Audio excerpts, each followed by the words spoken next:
here. So say that again. No. I'm saying I was coming to the point. Not 3 and 2. 3 and 2, they don't have the ability to object to what you're saying.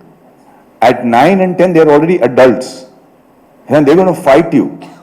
And you have to convince them that this is for the betterment of their and for their own goodness that we're doing this, and somehow convince them that this app needs to be installed.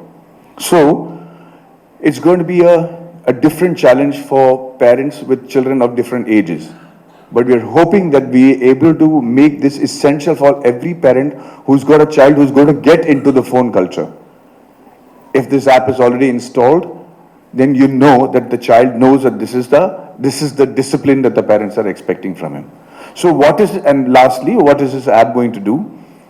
The thing that this app is going to do is, it's going to allow the parents to know when the child is using the social media. Now, I'm going to give you an example. I'm an actor. I have all these people messaging me on Instagram and social media. I'll tell you a simple example. A young girl messages me, I saw this movie, I really loved it, I thought you're a fabulous actor, well done, you motivate me, this, and at the end of it, she put lots of hearts and kisses and love symbols. Now, when there is a fan who is talking to me in such detail, I'm compelled to answer. So I always say, thank you so very much, very kind of you, God bless you. This is my reply to her. What she does is, she takes a screenshot of my reply to her and makes it as a post on Instagram.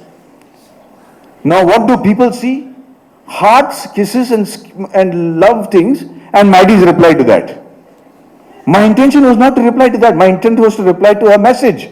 But because it's a small thing, you only see that symbol and think, oh, Maddie's talking to young girls. If that is the fear that I have, and I have to, let me literally say the word, it's like if I have to pussyfoot around every time I'm putting a message on social media, can you imagine that somebody without my experience, how much of trouble they're going to get into? The kids, teenagers don't know when their phones have been turned on. The cameras on their phones have been turned on. The girls don't know that if they're putting their stills from the bathroom, and usually you shouldn't be, because they think they're sending it to a friend. And it's really happened. It's really happened. A 13-year-old girl's parents were monitoring her phone, and her friend sent her a picture that this 13-year-old friend's father saw, which he's not supposed to see. Because you don't know who's seeing the picture on the other person's side. So what Parent Genie does is, it allows the parent to allow the child where to use the social media in their house or the screen in their house. So for me also, now I have to be very careful what kind of messages I send. Similarly, I am conscious of the fact of what message I am sending. So similarly, when you know that your parents are looking at the message you are sending, you will become conscious too as a child. That's what we are hoping. What we are also hoping is that whatever is good for the family to hear and talk is good for the child too. So the app allows you to use it only maybe in the drawing room or the living room or the dining room. But the moment you go to the bathroom, or you go into your bedroom, inside your pillow, you want to talk, like how we used to see magazines you are not supposed to see with torches. The kids do that with phones right now. You can't do it because social media is not active in your bedrooms. Similarly, for educational institutes, the teachers are tired because everybody is armed with knowledge. You talk to the kids, they're going to have another argument which has got no connection to you, and somehow everybody will start laughing.